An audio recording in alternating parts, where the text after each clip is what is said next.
સંતરામપુર તાલુકામાં ભણાસીમલ ગામમાં મુખ્યમંત્રી ગ્રામ સડક યોજનામાં બનતો રસ્તો હલકી અને ઓછી માત્રામાં વસ્તુ વાપરીને બનાવવામાં આવી રહ્યો છે।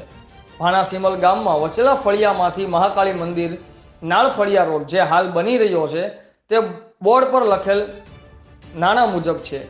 આ રસ્તો ઘણા વર્ષો પછી બનાવવામાં આવ્યો છે, જેથી ગ્રામજનોનું કહેવું છે કે આ રસ્તો સારો બનાવવામાં આવે અને આ રસ્તા પર જે પુલ બનાવવામાં આવ્યો છે તેને ઊંચો કરવામાં આવે એવી ગ્રામજનોની માંગ ઉઠવા પામી હતી।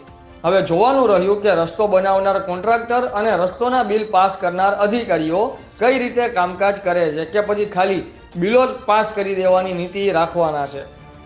બ્યુરો ચીફ સુરેશભાઈ પારગી, આઝાદ મીડિયા લાઈવ, સંતરામપુર।